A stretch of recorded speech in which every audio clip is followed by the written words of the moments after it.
Hello and welcome to part 2 of turbocharging my little C-Class. And in today's video we're going to be making a 76mm 3-inch straight pipe exhaust from the turbo to the back of the car. So I forgot to mention in the previous video that I still need to get a wastegate for the manifold and get it on there, but I'm sure I will be able to get one on there when I find one.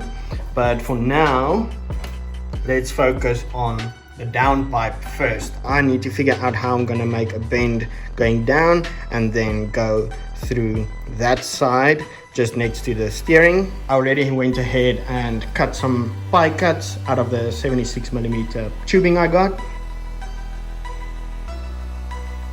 And here we have all of the pie cuts. So these are 15 degrees and these vary between 7 and 10 degrees. Then I have a few very thin ones and then a few just with a flat surface and then they start to turn. So I'm gonna take one of them with the 90 cut over there and get that onto the flange that I got with the turbo and start stacking them so that it starts to turn. It's difficult to show you like that, so I guess let's get started by tacking a few together and see which direction they want to go.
And here we have it, a self-made downpipe.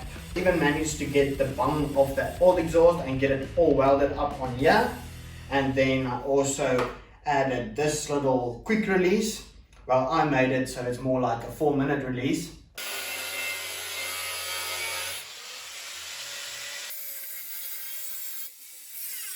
But we got the downpipe all welded up and it came out pretty good, I think. So this will be used to connect the rest of the exhaust to the downpipe. So I have this on this side and then I did the same on this side. And I have a piece of aluminum, is it aluminum or aluminum? I have a piece of aluminum between them and then that will work as kind of a seal so that the exhaust gases don't escape. So hopefully that works. I guess we'll see how that goes. So I have the whole car in the air now. It looks pretty cool and scary, but let's get the downpipe on the car and then figure out the rest of the exhaust.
yeah, so I had to lower the car back down again to be able to move it a bit forward and then create some more space to work at the back. I made some progress, let me show you.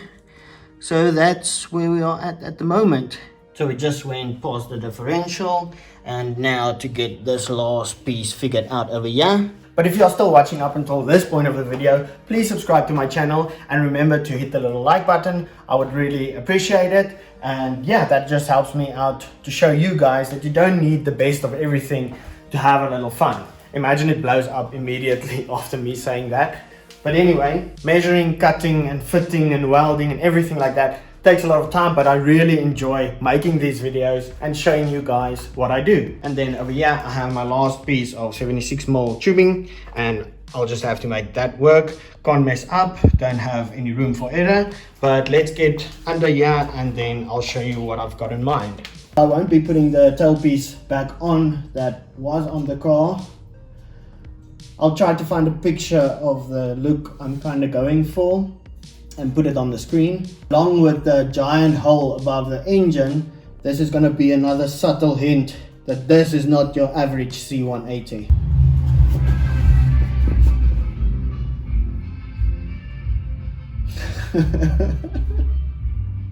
December is a lifestyle. My measuring is always very vague, but we'll make it work.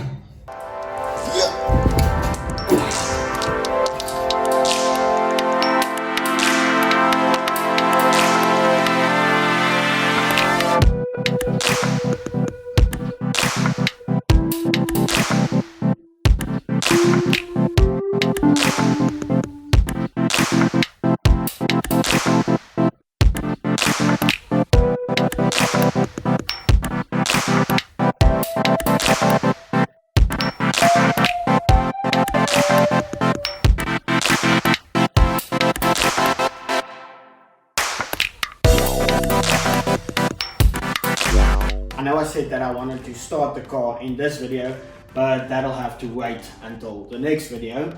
But we do have the exhaust on the car and the car is lowered back down, and I think the exhaust turned out pretty good. I even polished the exhaust tip before welding it so that I have the nice colors from the welds. I think the exhaust looks very stealthy, but if you bend down you can see that there's a lot of pipe work going on down there. I'm glad to be done working under the car. Measuring and everything like that is okay, but trying to weld with a TIG welder down there is no fun at all. And then this, I guess, will be for the next video. So these are this is the feed line and this is the return line for the turbo. And yeah, these two little pipes cost exactly the same as the whole exhaust and the manifold and the flanges all put together. These are some legit feed and oil return lines. They are braided lines with pressed on fittings and the real deal. They were kind of expensive, but I know I'm not going to have any problems with them. But thank you for watching and I'll see you next Sunday at 6 AM.